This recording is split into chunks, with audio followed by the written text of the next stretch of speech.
Hey, More Than Commas family, Paul Adams here, founder and CEO of Sound Financial Group, and we are coming with a little bit different conversation for you today. Many of you may have seen this huge power outage kind of centralized in Spain where millions and millions of people lost power for 10 hours. But the problem is when you lose power, whether it's going to be for 5 hours, 10 hours, you don't know when it's coming back on all the time, especially when it's in a wide area like it was over in Europe. So what we're going to talk about today is what are the key things where you don't have to be a crazy prepper, but what are the key things that you want to make sure you know where they are in your house and they're always topped off and you're always ready to go. As always, do not forget to comment. Don't forget to subscribe. Leave us a review and share it with a friend because what we're going to talk about is basic emergency preparedness.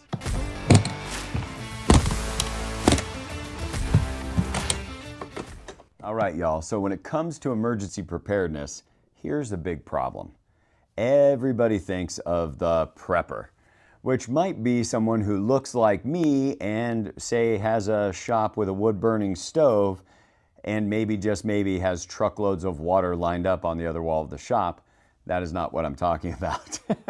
What I'm talking about is being ready for basic emergencies. Now, just like we learned in Europe that with a large outage like that, it's even difficult for authorities to tell us when power is going to come back on, etc.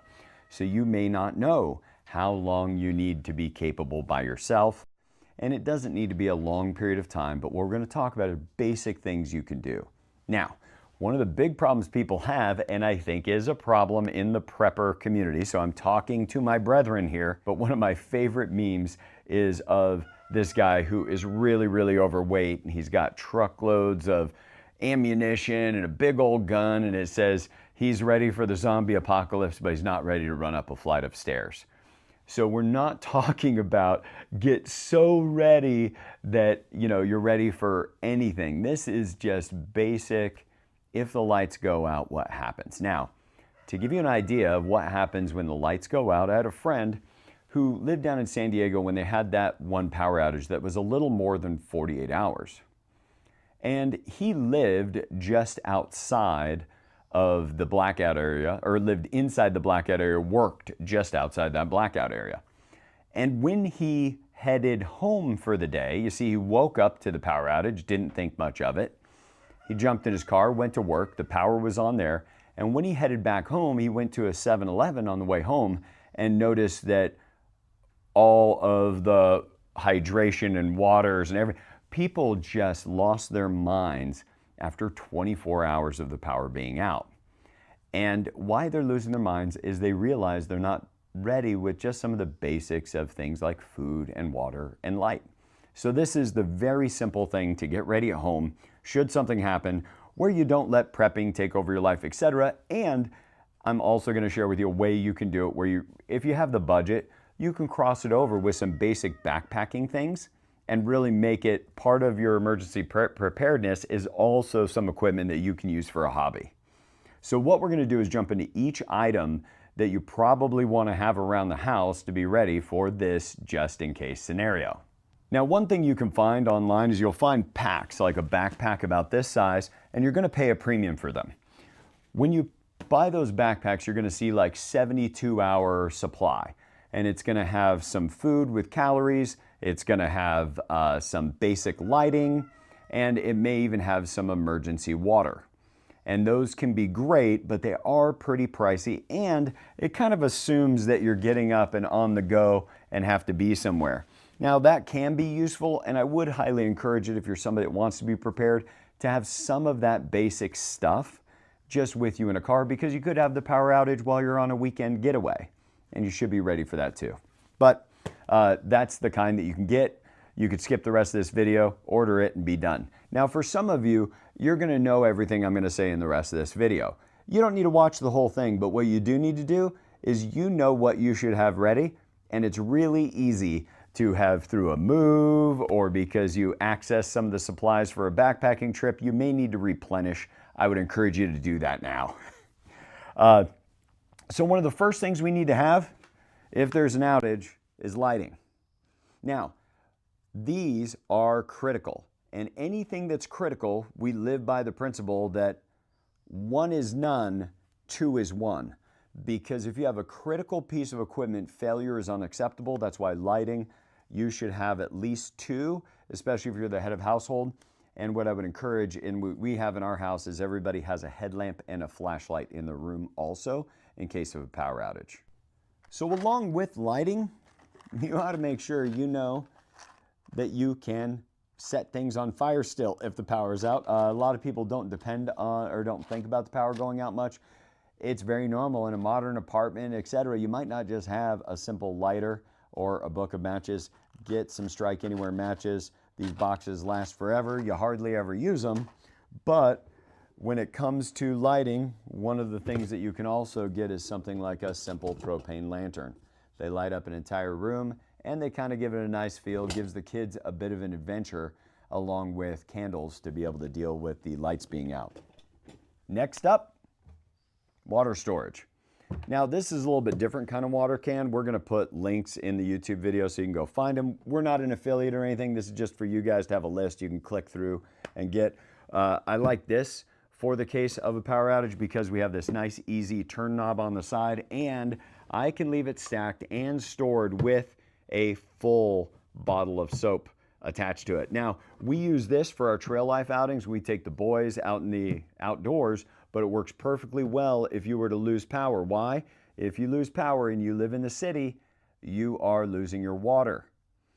Now, other places water can be stored already in your house is you have about 1.5 gallons to 2 gallons in the top of each toilet water tank.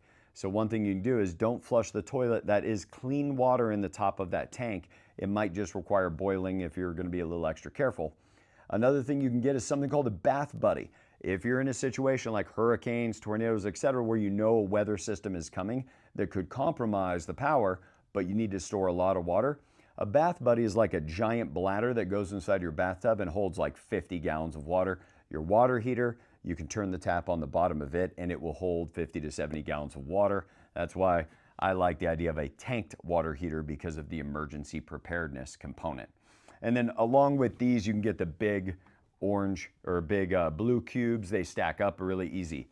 If you are storing water for the long term, we're going to put the link in here and a picture on screen, but there is a little tiny bottle that's kind of pricey, but you put several drops of that into your water, and instead of your water only being good for 9 months to a year, it'll be good in those containers for 5 years. So you can just set them off on the side of your shop and then you have enough water. You'll want to look at how much is enough for your family, but I would say a minimum of 1 gallon per day. So your family members times 3 days, that's the amount of water minimum. And many of the preparedness guides say 2 gallons for both cleanliness and just hydration. This episode is brought to you by Sound Financial Group. At Sound Financial, we specialize in helping clients build strong, long-term financial strategies for their retirement. If you're looking for personalized advice to help manage your wealth, visit us at sfgway.com to learn more about how we can help you achieve your goals. Next up in the water realm, we have something like this, a very simple, lightweight backpacking water filter. Now, water filtration is usually not that big of a deal because you're just going to have your water stores, but some people like the idea of a backup and having water filtration, and it's a great crossover if you go on long day hikes with your family or backpacking to have a mobile water filter. Then when the power goes out, the other thing we need to do is make sure that we have the ability to cook food. Now, if you have a nice little propane heater and you have all your pans in your house, etc., it works great. But for our emergency food, because we do things like backpacking and day packing as a family, one of the things we do is we just keep these, and it's super easy for us to rotate. Every now and then I'll run across somewhere where somebody's selling those military rations, MREs, meals ready to eat, and we'll pick up a stack of those. And those just get cycled as we do things like trail life campouts or backpacking trips with the family. It keeps everything fresh in rotation, but these will keep for like 20 years. These freeze dried where they cook right in the bag. All we have to do is boil water, pour it in, and then you can eat it. So that gives you simple calories. I would recommend, even if you wanted to do it with something simple like protein bars, but having them set aside so that if there was food that needed to be eaten, you'd have plenty of protein and calories and all of that. food does a lot to help with your mood when things are moving unexpectedly, like a power outage. Last up for the simple stuff is going to be how are you going to heat things? Because now you might have propane at your house or you might have natural gas, but if you don't have either one of those, then you're going to have cooking appliances that don't work if the power goes out. And you can do that in one of two ways. One, if you're one of the people that really likes the backpacking, etc., you can get something like the titanium jet boil. Super lightweight, everything packs into this easy container. It boils water really, really quickly for things like those instant meals.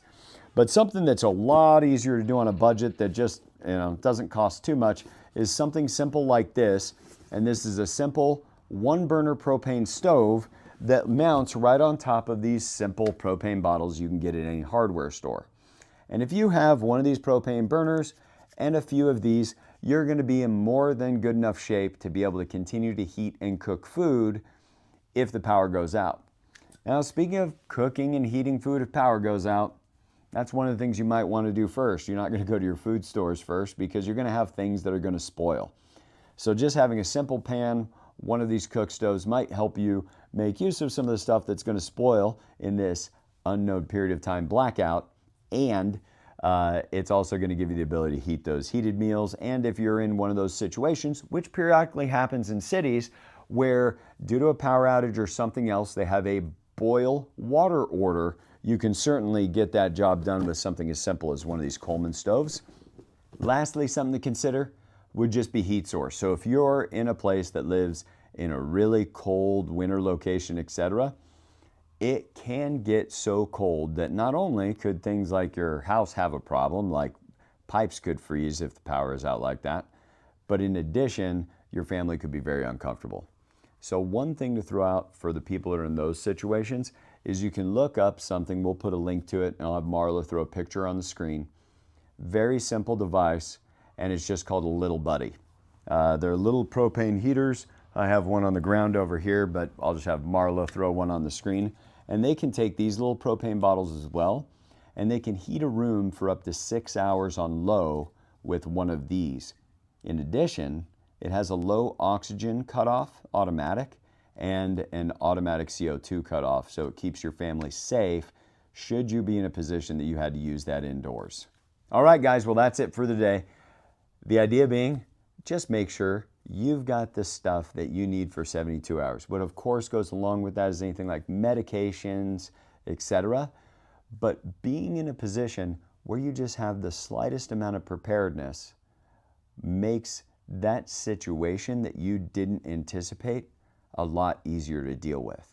One last thing on keeping warm you guys might want to think about is if you have things like sleeping bags, maybe using backpacking, etc., and maybe you've got them in storage or they're where you don't know where they are, you can put them right in with your emergency supplies, because in that cold environmental situation, your blankets might not just be as comfortable and you might want to slip inside that sleeping bag.